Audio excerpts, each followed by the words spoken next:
Professor উজান চৌধুরী, লেখিকা বন্যা শিকদার, পর্ব 34। আপনাকে বলেছি না আসবেন না আমার কাছে, তবুও কিসের অধিকার আছেন? আব্বু চলো, উনার একটা কথাও শুনবো না আমি। উজান মৌয়ের কোনো বারণ, কোনো নিষেধে তোয়াক্কাই করল না। সে আরও এক ধাপ এগিয়ে গিয়ে মৌয়ের সাথে ঘনিষ্ঠতা কয়েক গুণ বাড়িয়ে দিল। তার দুই হাত দিয়ে মৌয়ের কাঁধ চেপে ধরে চোখের দিকে তাকিয়েও অত্যন্ত কাতর স্বরে প্রশ্ন ছুড়ে দিল, পিচ্চি, ট্রাই টু আন্ডারস্ট্যান্ড প্লিজ। এমন পাগলামি করো না। আমি তোমায় ছাড়া কিভাবে থাকবো বলো তো? চলে যেও না প্লিজ। তোমার যা চাই, তুমি যা আবদার করবে সব এনে দেব। এই উজান চৌধুরী, তবুও আজ এভাবে চলে যেও না প্লিজ। মৌ উজানের এই আকুল মিনতির একটি কথাও কান দিয়ে শুনল না। তার মনের ভেতর জমে থাকা অভিমানের পাহাড় আজ তাকে বড্ড অন্ধ করে তুলেছে। সে জেনে শুনে দরজার দিকে পা বাড়াতেই উজান এক বিশাল দেয়াল বা ঢাল হয়ে তার সামনে এসে দাঁড়িয়ে গেল। মৌ ও পাশ দিয়ে যাওয়ার অনেক চেষ্টা করলো, কিন্তু যখন দেখল সব চেষ্টা বৃথা যাচ্ছে, তখন সে নিজের জেদ ধরে রাখতে এক অভাবনীয় কাণ্ড করল। নিজের গায়ের বেনারসি শাড়ির আঁচলটা কোমরে শক্ত করে গুজিয়ে নিয়ে সে নিজের সর্বশক্তি দিয়ে উজানকে এক ধাক্কা দিল। কিন্তু উজান মৌয়ের সেই পুতুলের মতো ধাক্কায় এক চুল পরিমাণও নিজের জায়গা থেকে সরল না। উল্টো সে মৌয়ের দুটো হাত নিজের শক্ত মুঠোয় শক্ত করে আঁকড়ে ধরে রাখল। ঠিক তখনই মৌয়ের বাবা দীর্ঘ পা ফেলে তাদের সামনে এসে দাঁড়ালেন। নিজের শ্বশুর মশাইকে সামনে দেখেই উজান চট করে মৌয়ের হাত ছেড়ে দিয়ে সোজা হয়ে দাঁড়িয়ে একগাল হেসে বিনয়ের সাথে সালাম ঠুকলো। আসসালামু আলাইকুম শ্বশুর আব্বা। মৌয়ের বাবা জামাতার এই আকস্মিক রূপ দেখে মনে মনে বেশ চমকালেন। ছেলেটি ঝড়ের গতিতে ঘরে এলো, কখন ভাঙচুর করলো, কখন আর এখন এমন সাধু সেজে সালাম দিচ্ছে। তিনি নিজের গাম্ভীর্য বজায় রেখে সোজা সাপটা বলতে লাগলেন, উজান বাবা, আমি একজন অত্যন্ত স্পষ্টবাদী মানুষ। আমি সত্যিই আগে জানতাম না যে তুমি আমার এই মেয়েটাকে সম্পূর্ণ অনিচ্ছায় আর পরিস্থিতির চাপে পড়ে বিয়ে করেছো। মনে রেখো বাবা, আমার মেয়ে আমার মাথার বোঝা নয়, ও আমার মাথার মুকুট। আর আমি বেঁচে থাকতে কখনো আমার মুকুটের সম্মানহানি হতে দেব না। আমার মেয়েটাকে তোমার মনে নাই বা ধরতে পারে, কিন্তু ভালোবাসাহীন এক ছাদের নিচে অবহেলায় যে ওকে তোমার কাছে ফেলে রাখবো, আমি তেমন বাবা নয়। আমার মেয়ের পুরো ভবিষ্যৎ এখনও সামনে পড়ে রয়েছে, তাই এখন আমি নিজের অধিকারের আমার মেয়েটাকে নিয়ে যাচ্ছি। আমি চাই না আমার মেয়ের জীবনটা তোমার এই অবহেলা আর উদাসীনতার জন্য অকালে শেষ হয়ে যাক। ভালো থেকো তুমি। শ্বশুর মহাশয়ের মুখে এই চূড়ান্ত সিদ্ধান্তের কথা শুনে উজান বড় বড় চোখ করে তাকিয়ে রইল। সে মৌয়ের দিকে আর চোখে দৃষ্টিপাত করে খুব ভালো করেই বুঝতে পেরেছে আজ মৌ যেভাবেই হোক চলে যাবে। কিন্তু এই অবাধ্য 13 মুখ পিচ্চি মৌকে ছাড়া সে নিজে কিভাবে বাঁচবে, তা তো তার নিজের জানা নেই। মেয়েটাকে কিভাবে মানাবে? এই অবাধ্য মেয়েটা কেন যে তার মনের ভেতরে লুকানো কথাগুলো একটুও বুঝতে চায় না, তা ভেবেই কুল কিনারা পাচ্ছে না উজান। মৌয়ের বাবা আর কোনো কথা না বাড়িয়ে মৌয়ের ডান হাত নিজের হাতের মুঠোয় শক্ত করে আঁকড়ে ধরলেন এবং দরজার দিকে হাঁটতে লাগলেন। মৌ বাবার সাথে যেতে যেতে শেষবারের মতো একরাশ অসহায় চোখ মেলে তাকালো উজানের দিকে। তার চোখের সেই শেষ চাহনিতে এক বিন্দু আশা লুকিয়েছিল। এই শেষ মুহূর্তে হলেও লোকটা হয়তো নিজের সমস্ত পুরুষালী অহংকার আর গাম্ভীর্য বিসর্জন দিয়ে সবার সামনে চেঁচিয়ে বলবে, তোমাকে ভালোবাসি পিচ্ছি, কিন্তু উজান চৌধুরীকে সে যতটুকু চেনে তাতে এই অসম্ভব কথাটা উনার মুখ থেকে বের হওয়া আর আকাশে কুসুম ফুটানো একই কথা। বাবার হাত ধরে মৌ যখন সদর দরজার দিকে ৩-৪ কদম এগিয়ে গেল, ঠিক তখনই ঘরের সবাইকে স্তব্ধ করে দিয়ে আচমকায় উজান এক লাফে গিয়ে মৌকে পেছন থেকে জড়িয়ে ধরে নিজের বুকের মাঝে টেনে নিল এবং গলায় চেঁচিয়ে কেঁদে উঠল, ও শ্বশুর আব্বা গো, আমার বিড়ালের বাচ্চার মতো বউটাকে নিয়ে যায়েন না গো। আল্লাহ, আমি বউ ছাড়া কীভাবে থাকবো? আম্মু, তোমার ছেলের কেমন জানি লাগছে। বউ, মা। এই বলে সে সবার সামনে মৌয়ের গালে এক শব্দ করে চুমু বসিয়ে দিল। উজানের এমন নজিরবিহীন কাণ্ডকারখানা দেখে ড্রয়িং রুমে উপস্থিত প্রত্যেকে একদম ভ্যাবাচ্যাকা খেয়ে গেল।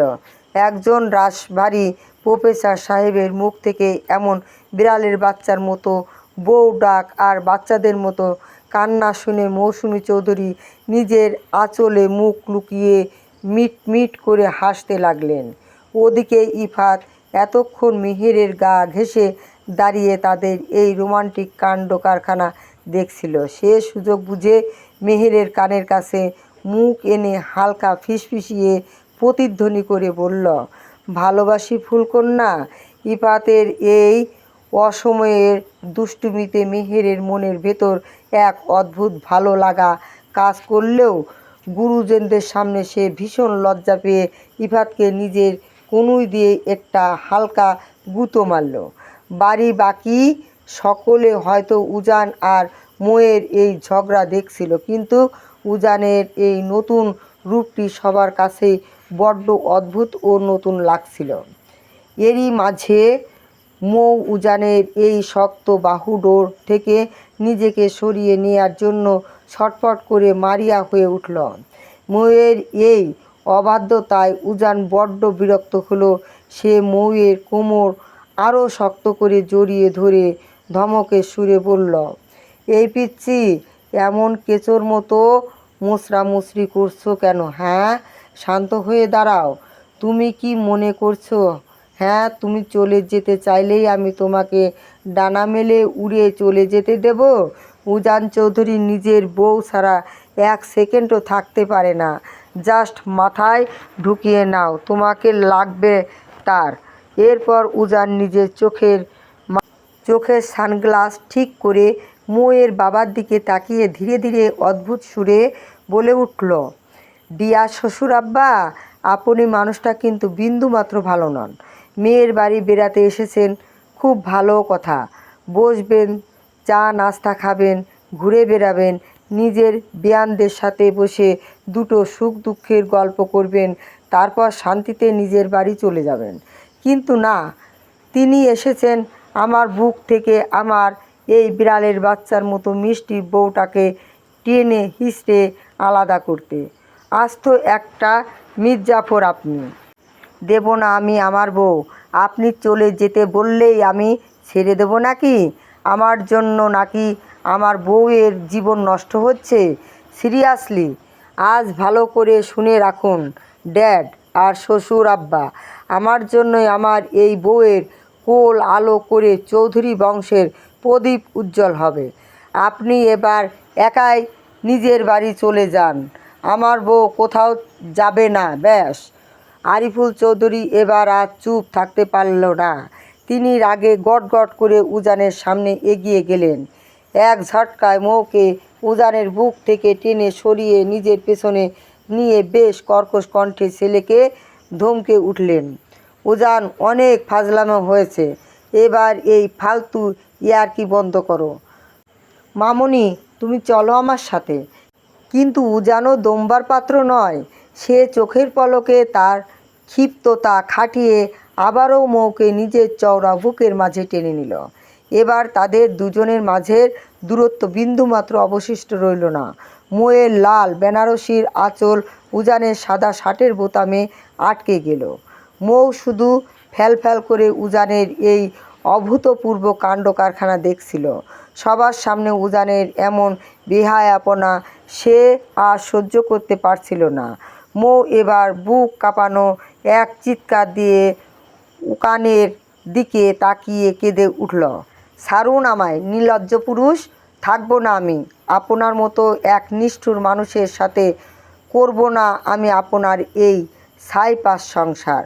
মুখে যখন কোনো দিন নিজের বউ বলে সম্মান দিতে পারেন না, তাহলে আমি কিসের লোভে কেনই এই বাড়িতে পড়ে থাকবো? হ্যাঁ, থাকবো না আমি, একটুও না। আপনি তো ভালোই বাসেন না আমায়, তাহলে আজ কিসের অধিকারে এভাবে পথ আটকে দাঁড়িয়েছেন? আব্বু চলো তুমি, উনাকে উনার ইগো নিয়েই একলা থাকতে দাও, যাকে ভালোবাসে তাকে নিয়ে থাকুক। মৌ এবার নিজের জমানো সবটুকু শক্তি দিয়ে এক সজোরে ধাক্কা মেরে উজানের বুক থেকে নিজেকে ছাড়িয়ে নিল। তার দু চোখ বেয়ে তখন নোনতা অশ্রুর ধারা অবাধে গড়িয়ে পড়ছে। এতক্ষণ তার মনে খানিকটা শেষ আশা ছিল, হয়তো মানুষটা তাকে সত্যিই নিজের করে চায়। তবে এখন সে স্পষ্ট বুঝতে পারছে, এই মানুষটা তাকে কেবল একটা দায়িত্বের খাতিরে আটকে রাখতে চায়, মন থেকে কোনো দিনও চায় না। তাই ওনার জীবনে জোর করে মায়া বাড়িয়ে থাকার আর কোনো মানেই হয় না। মৌ নিজের ব্যাগটা টেনে নিয়ে দরজার দিকে এক পা বাড়াইল। ঠিক তখনই এক বুক ফোটানো আকুলতা বজ্র কঠিন শব্দের মতো তার কানে এসে বাজল, পিচ্চি প্লিজ, আমায় এভাবে একা ফেলে চলে যেও না। মৌয়ের পা দুটো সঙ্গে সঙ্গে থমকে গেল, ঠিক যেন মেঝের সাথে লেপ্টে গেল। তার অবাধ্য পা দুটো আর এক কদমও সামনে এগোতে চাইছে না।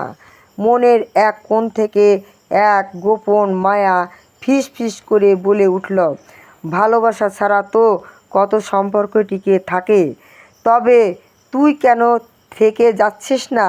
কিন্তু পরক্ষণেই তার তীব্র আত্মসম্মানবোধ আর মস্তিষ্ক তাকে তীব্রভাবে বাধা দিয়ে বলল, যেখানে কোনো ভালোবাসাই নেই সেখানে জোর করে ঘর বাঁধা একদম অসম্ভব। মৌ অশ্রু সজল চোখে আলতু করে পেছন ফিরে তাকালো। সে দেখল উজান একরাশ অসহায় দৃষ্টি নিয়ে তার দিকে চেয়ে আছে। সেই চাউনি দেখে মৌয়ের বুকের ভেতরটা কেঁপে উঠল। উজান চৌধুরীকে এতটা অসহায় অবস্থা সে নিজের জীবনে কখনো দেখেনি। কিন্তু একটা নামবিহীন উপেক্ষার সম্পর্কে তো সে আর সারা জীবন বন্দি থাকতে পারে না।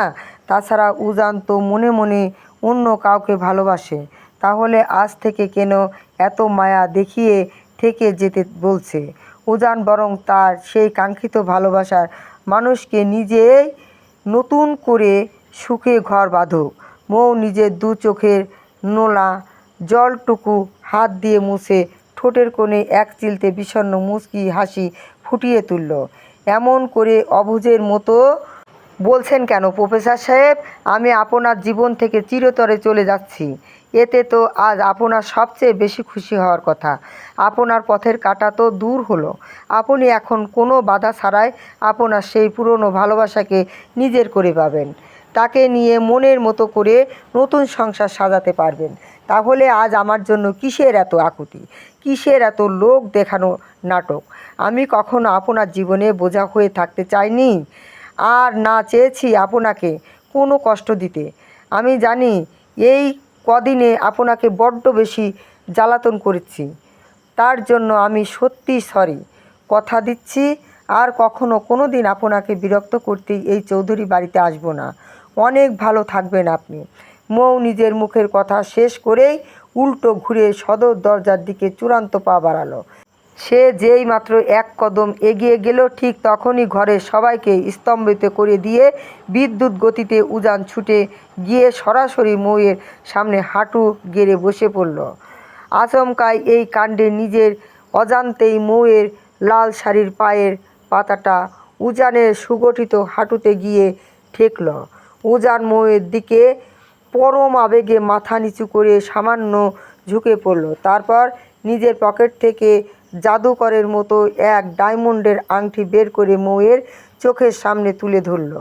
তার চোখ দুটো তখন ভালোবাসার গভীর নেশায় বুঁদ হয়ে আছে।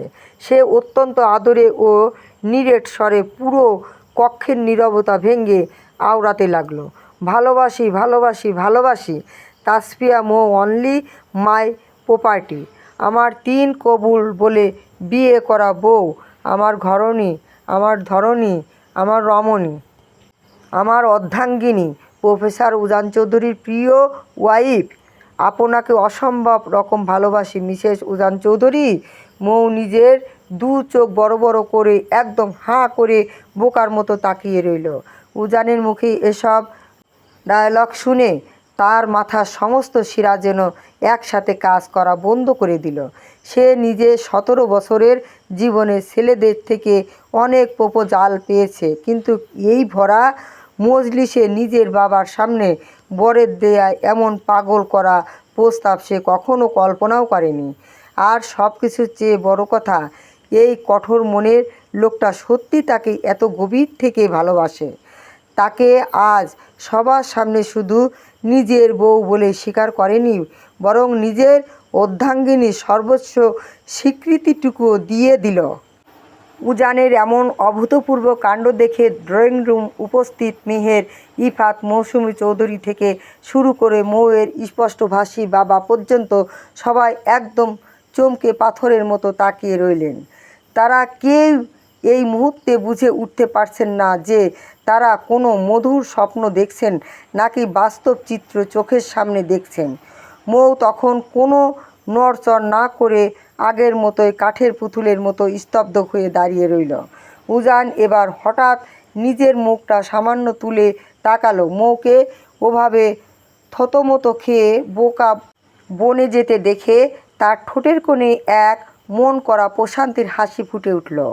অতঃপর সে খানিকটা অভিমানী গলায় ফিসফিস করে, কি হলো মিসেস চৌধুরী, এত বড় একজন প্রফেসর সবার সামনে হাঁটু গেড়ে বসে ভালোবাসি বলল, তবুও কি আমার এই ছোট্ট হার্ট আর এই গিফটটা এক্সপেক্ট করবে না? নিজের বরকে আর কতক্ষণ ওভাবে ওয়েট করবে বলুন তো? মৌ তখন কোনো উত্তর দিতে পারল না। সে ঘোরের মধ্যে আগের মতোই নিষ্পাপ চোখে তাকিয়ে রইল। উজান আর দেরি না করে এক দীর্ঘ তৃপ্তির শ্বাস ফেলল। অতঃপর সে নিজের খাটাস করে সোজা হয়ে উঠে দাঁড়িয়ে গেল। মৌয়ের ফর্সা নরম হাতটা পরম যত্ন আর মমতায় নিজের হাতের মুঠোয় নিয়ে তার অনামিকা আঙ্গুলে জ্বলজ্বল করতে থাকা ডায়মন্ডের আংটিটা আলতো করে পরিয়ে দিল। আংটি পরানো শেষ, সে মৌয়ের কানের একদম কাছাকাছি নিজের উষ্ণ ঠোঁট ঠেকিয়ে ফিসফিসিয়ে বলল, লাভ ইউ বৌজান, আই